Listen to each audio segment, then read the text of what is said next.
ನಮಸ್ಕಾರ. ಮಾನ್ಯ ನರೇಂದ್ರ ಮೋದಿಯವರೇ, ನಿಮಗೆ ಪ್ರಧಾನಮಂತ್ರಿಯ ಹುದ್ದೆ ಬೇಸರವಾಗಿದೆಯೇ, ಸಾಕಾಗಿದೆಯೇ? ಹಾಗಿದ್ದರೆ ಒಂದು ಕೆಲಸ ಮಾಡಿ, ಆ ನಿಮ್ಮ ಪ್ರಧಾನಮಂತ್ರಿ ಹುದ್ದೆಯನ್ನು ಉತ್ತರ ಪ್ರದೇಶದ ಮುಖ್ಯಮಂತ್ರಿ ಯೋಗಿಜಿ ಆದಿತ್ಯನಾಥ್ ಅವರಿಗೆ ಬಿಟ್ಟು ಕೊಟ್ಟಬಿಡಿ.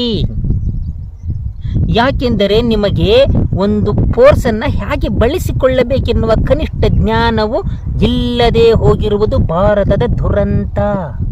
ಭಾರತದ ಸಂಸತ್ತಿನ ಮೇಲೆ ಏನನ್ನೂ ಹೇಳದೆ ಮುತ್ತಿಗೆ ಹಾಕಿದಾಗ ಆ ವ್ಯಕ್ತಿಗಳನ್ನು ಯಾವುದೇ ಮುನ್ಸೂಚನೆಯನ್ನು ಕೊಡದೆ ಡ್ಯಾಮ್ ಡ್ಯಾಮ್ ಡ್ಯಾಮ್ ಮನಸ್ಸಿ ಶಿವನ ಪಾದ ಸೇರಿಸಿ ಬಿಡಬಹುದು.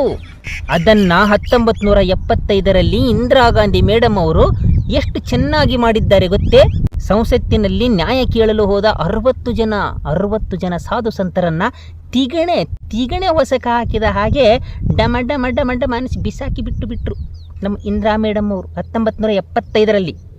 ಬೇಕಾದರೆ ಗೂಗಲ್ ಮಾಡಿಕೊಂಡು ನೋಡಿ ತಿಳ್ಕೋ ಮಹಾಶಯ. ನಿನಗೂ ಬೈತವ್ರಲ್ಲಪ್ಪ, CJP ಪ್ರೊಟೆಸ್ಟಲ್ಲಿ ನಿನಗೂ ಬೈತವ್ರೆ.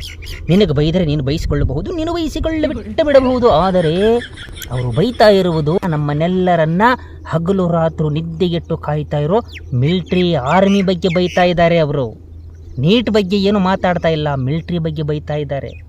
ಇಷ್ಟೆಲ್ಲ ಸಹಿಸ್ಕೊಂಡು ಇರಬೇಕಾದ್ರೆ ಏನಕ್ಕೆ ಆ ಹುದ್ದೆಯಲ್ಲಿರೋದು? ಆ ಹುದ್ದೆಯ ಪ್ರಧಾನಮಂತ್ರಿ ಹುದ್ದೆಯಲ್ಲಿ ನೀವಿದ್ದದ್ದಕ್ಕೆ ಮಾತ್ರ ಅಲ್ಲಿ ಪ್ರೊಟೆಸ್ಟ್ ಮಾಡಿ ಕಲ್ಲು ತಗೊಂಡು ಹೊಡೆದವರು ಸಣ್ಣ ಪುಟ್ಟ ಗಾಯ ಆದರೆ ಬ್ಯಾಂಡೇಜ್ ಮಾಡಿಕೊಂಡು ರಾತ್ರಿ ಅವ್ರ ಮನೆಯಲ್ಲಿ ಹೋಗಿ ಮಲ್ಕೊಂಡ್ರು. ಅದೇ ಆ ಪ್ರಧಾನಮಂತ್ರಿ ಹುದ್ದೆಯಲ್ಲಿ ಯೋಗಿಜಿ ಇದ್ದಿದ್ರೆ ಅವರು ಮನೆಯಲ್ಲಿ ಹೋಗಿ ಮಲಗಕ್ಕೆ ಆಗ್ತಾ ಇರಲಿಲ್ಲ. ಯಾಕಂದರೆ ಅವ್ರಲ್ಲಿ ಪ್ರೊಟೆಸ್ಟ್ ಮಾಡ್ತಾ ಇರಬೇಕಾದ್ರೆ ಅವ್ರ ಮನೆಯನ್ನೆಲ್ಲ ಎತ್ತಂಗಡಿ ಮಾಡಿಬಿಟ್ಟಿರ್ತಾ ಇದ್ರು. ಅಲ್ಲಿ ಪ್ರೊಟೆಸ್ಟ್ ಆಗಿ ಹೋಗಿಬಿಟ್ಟಿರ್ತಿತ್ತು. ಆಮೇಲೆ ಇವ್ರಿಗೆ ಜಂತರ್ ಮಂತರೇ ಸಾಯೋ ತನಕ ಅಲ್ಲೇ ಬೀದಿಯಲ್ಲೇ ಮಲ್ಕೋಬೇಕಾಗಿತ್ತು ಪ್ರೊಟೆಸ್ಟ್ ಮಾಡೋರು. ಅಂತಹ ಪರಿಸ್ಥಿತಿ ಬಿಟ್ಟಿರುತ್ತಿದ್ದರು ನಮ್ಮ ಯೋಗಿಜಿಯವರು.